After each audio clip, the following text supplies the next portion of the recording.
जनवरी में रिटायर होने वाले 60 एनपीएस कर्मचारियों को फरवरी में मिलेगी पुरानी पेंशन। बिजली बोर्ड, एचआरटीसी सहित 1 दर्जन निगमों और बोर्डों के लिए भी बहाल होगी ओपीएस।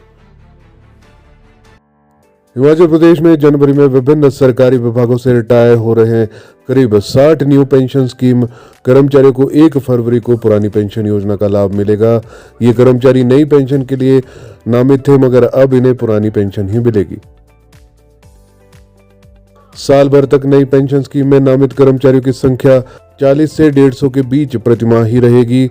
साल के अंत तक ये 1200 से 1500 के बीच रह सकती है, यानी अभी इतने ही नए कर्मचारियों को पुरानी पेंशन देनी होगी। नई पेंशन स्कीम का लाभ मिलने के बाद अभी शुरू में कम कर्मचारी ही इसके दायरे में आएंगे। वर्ष 2003 के बाद के पिछले एनपीएस सेवानिवृत्तियों को अभी एरियर देने में पेच रहेगा। सरकार ने अभी पुरानी पेंशन स्कीम के तहत अधिसूचना जारी नहीं की है, मगर राज्य सरकार ने इसकी पूरी तैयारी कर ली है। पहली पेंशन 1 फरवरी को दी जानी है। 1 फरवरी को इसके दायरे में नए 60 कर्मचारी ही आ रहे हैं। 2003 से लेकर नई पेंशन लेने वालों पर अधिसूचना से ही स्थिति साफ। वहीं बिजली बोर्ड, एचआरटीसी, नगर निगमों सहित करीब 1 दर्जन निगम बोर्डों में भी पुरानी पेंशन योजना के तहत पेंशन मिलेगी, जबकि बड़ी संख्या में निगम बोर्ड इसके तहत नहीं आते हैं। पहेलियां बुझा रहे कर्मचारी, कल जारी होगी अधिसूचना। ओपीएस के हिमाचल मॉडल पर अधिकारी और कर्मचारी अभी पहेलियां ही बुझा रहे हैं। इस संबंध में सोमवार को अधिसूचना के बाद ही स्थिति स्पष्ट होगी। वित्त विभाग के अधिकारी कैबिनेट बैठक के मिनट्स का इंतजार कर रहे हैं। शुक्रवार को हुई राज्य मंत्रिमंडल की बैठक में पुरानी पेंशन योजना को तत्काल प्रभाव से लागू करने का निर्णय हुआ है। अधिकारी शुक्रवार देर शाम तक इस अधिसूचना को जारी नहीं कर पाए। दरअसल वित्त विभाग मंत्रिमंडल के निर्णय के मिनट्स का सामान्य प्रशासन विभाग से इंतजार करता रहा, मगर सामान्य प्रशासन विभाग से ये शुक्रवार को वित्त विभाग तक नहीं पहुंच पाए। महीने का दूसरा शनिवार होने के कारण अवकाश था, तो दूसरे दिन भी अधिसूचना जारी नहीं हो पाई।